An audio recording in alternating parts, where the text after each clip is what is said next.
बिस्मिल्लाहिर्रहमानिर्रहीम। अस्सलाम वालेकुम अज़ीज़ तालिबात। आज हमने अपने सबक मुलम्मा का बकिया निस्फ़ मुताला करना है, मायने पढ़ने हैं और इसके साथ हमने इसके खुलासे का काम करना है। आइए मुताले का आगाज़ करते हैं। गाड़ी को जुम्बिश हुई, यानी गाड़ी हरकत में आई और वो दौड़कर आगे चला गया, यानी कि यहाँ पर लड़के की बात हो रही है।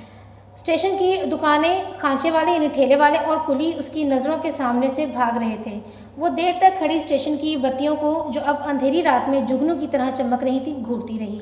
आखिर घुप यानी गहरे अंधेरे में इसकी नज़रें ठोकरें खाने लगी, यानी कि तो घूमने लगी। अब वो अपने डब्बे की तरफ मतवज्जो हुई, यानी कि अब पहले उससे पहले बाहर देख रही थी, डब्बे से बाहर देख रही थी, अब वो डब्बे के अंदर जो लोग हैं उनकी तरफ उसने तवज्जो दी। दो सीटों पर दो औरतें रंगीन लिहाफों में लिपटी हुई थीं और उनके इर्द गिर्द भारी भारी बक्स और बड़ी बड़ी पोटलियाँ, यानी कपड़े की गठरियाँ जो थीं वो इस तरह फैली हुई थीं कि किसी के बैठने की जगह ही ना थी। तीसरी सीट पर कोने में एक औरत बिल्कुल दुबली पतली बैठी अपने बच्चों को दूध पिला रही थी। इसके करीब एक दूसरा बच्चा जो ज़्यादा से ज़्यादा 2 साल का होगा बैठा मिनमिना रहा था, यानी मुँह में बोल रहा था, बुड़बुड़ा रहा था, बिल्कुल सूखा, हाथ पाँव की खाल लटकी हुई, जैसे वो पैदाइश के बाद फ़ौरन बाद बराह रास्त बुढ़ापे की तरफ चल दिया हो। डब्बे पर अजीब इज़्मेहलाल तारी था। इज़्मेहलाल यानी सुस्ती का आलम था, सुस्ती की कैफियत थी। लड़की बददिल होकर उसी सीट पर टिक गई। एक छोटे से स्टेशन पर गाड़ी रुकी और लड़की का दिल पसलियों से सर टकराने लगा, यानी खौफजदा हो गया। अगर कोई उस वक्त इसका टिकट देखे तो उसे फुरैरियाँ आने लगी, यानी वो कांपने लगी और उसको जो है वो खौफजदा हो गई इतनी ज़्यादा, क्योंकि वो जो है 3rd क्लास दर्जे का जो है टिकट लिया हुआ था उसने, लेकिन बैठी हुई थी वो लड़के की वजह से इंटर क्लास में। तो अब उसको ये खौफ था कि कहीं कोई टिकट कलेक्टर जो है या जो भी टिकट चेकर है वो आ जाएगा और वो देखेगा कि इसने किसी और जो है वो दर्जे का टिकट लिया और बैठी भी किसी और दर्जे में है। मिनट बाद गाड़ी चल दी और लड़की सोचने लगी। अब ये लड़की की सही सोच बयान की हुई है कि आखिर इस मुलम्मे का, इस दिखावे का, इस नुमाइश का क्या फ़ायदा जो ज़रा सी रगड़ से उतर जाए। दुनिया में अमीर गरीब सभी तो हैं, भला एक कीमती ओवरकोट वाले नौजवान से इस कदर मुतासिर होने की क्या वजह। आसमान पर सुबह की रोशनी रेंगती जा रही थी और तारे सहमे से खौफ से काँप रहे थे, यानी कि क्या खौफ था उनको कि अब दिन निकल आएगा तो वो छुप जाएंगे, उनका वजूद ख़त्म हो जाएगा। गाड़ी किसी और स्टेशन पर रुकी। लड़की ने दरवाजे से सर निकाल कर झाँक कर स्टेशन का नाम पढ़ा। अब उसकी मंजिल मकसूद करीब थी। सोई हुई औरतें उठ बैठी, वो आपस में जमाइयाँ ले लेकर किसी दूसरे सूबे की ज़ुबान में बातें कर रही थीं। इनमें से एक भी लड़की की तरफ मुतवज्जो न हुई, जैसे वो अपने काले चेहरों के सामने उसके काले बुरके को कोई हकीकत ही न समझती थी। लड़की ने अपना असबाब, अपना सामान दरवाजे के करीब घसीट लिया, खींच लिया, क्योंकि आइंदा यानी अगले स्टेशन पर उसे उतरना था। गाड़ी रुकी और उसने जल्दी से अपना बिस्तर प्लेटफॉर्म पर लुका दिया, फेंक दिया, फिर अटैची केस लेकर उतर गई। छोटा सा स्टेशन, गाड़ी सिर्फ 2 मिनट ठहरती थी। ट्रेन ने सीटी दी और वो उस नौजवान पर एक अलविदाई यानी आखिरी नज़र डालने के लिए रुकी रही। उसका ख्याल था कि वो यकीनन यानी लाजमी तौर पर किसी अगले स्टेशन पर उतरेगा। वो बहुत खुश थी, इसलिए कि उसने मुफलिसी यानी अपनी गुर्बत को इस अमीर नौजवान से छुपा लिया था। लेकिन वो ये देखकर सन्नाटे में आ गई, यानी बिल्कुल खामोश हो गई, हैरान रह गई कि वो नौजवान उससे ज़रा फासले पर खड़ा ट्रेन में बैठे हुए आदमी से अलविदाई मुसाफहा कर रहा था, यानी आखिरी बार हाथ मिला रहा था। लड़की घबरा कर यानी परेशान होकर कुली को पुकारने लगी। एक बुढ़ा आंखें मलता हुआ बढ़ा और उसका सामान उठाकर चलने लगा। कितना अजीब इत्तेफाक था, जहाँ वो उतरी वहीं उसे भी उतरना था। लड़की तकरीबन भागने लगी, इसलिए कि अब वो नौजवान से पहले गेट पास करके 3rd क्लास निचले दर्जे का टिकट उसकी नज़र से छुपाना चाह रही थी।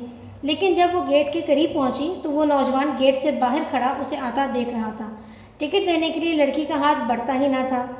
उस वक्त टिकट उसके हाथ में एक मन का बोझ वजन था।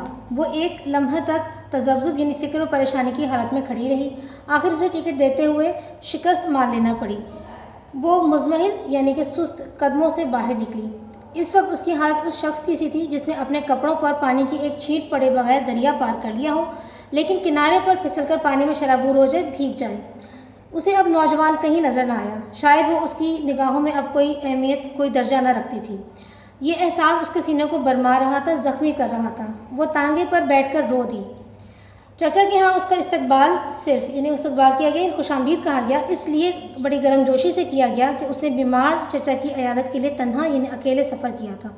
लेकिन वो इन गर्मजोशियों के मुकाबले में बहुत सर्द, बहुत बेहिस दिखाई दे रही थी। उसने चाय की एक प्याली बहुत इसरार, बहुत ताकीद, बहुत ज़िद पर कड़वी दवा की तरह पी और कोठे यानी छत पर धूप खाने चली गई। उसके पीछे चचाजाद बहन भी आ गई। बाजी, ये बुर्का तो बड़ा अच्छा सा बना डाला तुमने। वो इसका बुर्का भी नीचे से मारे शौक के उठाती लाई थी। लड़की ने उसकी बात का कोई जवाब ना दिया और वो सूरज के रुख यानी सूरज के सम्त पर खड़े होकर बुर्के को कहर आलूद यानी गुस्से भरी नज़रों से देखने लगी। फिर लंबी चौड़ी छत पर मुस्तरबाना टहलने लगी यानी बेचैन होकर टहलने लगी।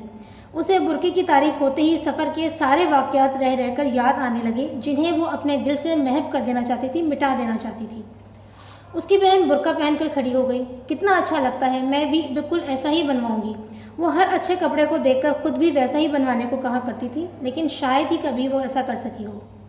लड़की टहलते टहलते अपना ख्याल हटाने के लिए पड़ोस के मकान उसने देखा।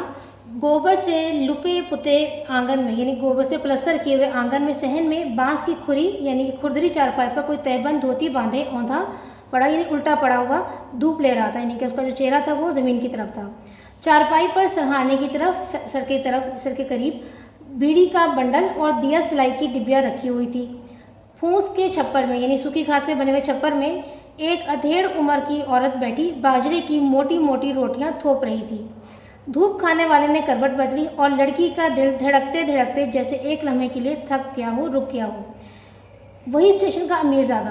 अचानक दोनों की नज़रें चार हुई, मिली। नौजवान ने फुर्ती से यानी तेज़ी से करवट बदली। छप्पर में एक खूंटी पर एक कील पर कीमती ओवरकोट झूल रहा था, लटक रहा था। बिट्टो, इस मकान में कौन रहता है अब? लड़की ने अपनी बहन से सवाल किया, जो बुर्का पहने अब तक यही मालूम कर रही थी कि वो कैसी लगती है। एक बेवा और उसका एक लड़का भी है, शहर में पढ़ता है। बाजी, बेचारी बड़ी सीधी औरत है। हमारे यहाँ सारे कपड़े यही सीती है, लेकिन सच मानो सिलाई बहुत कम लेती है। लड़की सूरज के रुख खड़ी बुर्के को घूर रही थी। तो स्टूडेंट्स, ये था हमारा आज का निस्फ मुताला। इसके आपने जो है अल्फाज मैंने याद करने हैं, मुताला भी लाजमी कीजिएगा सबक का, और इसके अलावा जो खुलासा आपने शरह सरमाया से याद करना है। अगले सबक तक के लिए इजाज़त दीजिए। अल्लाह हाफ़िज़।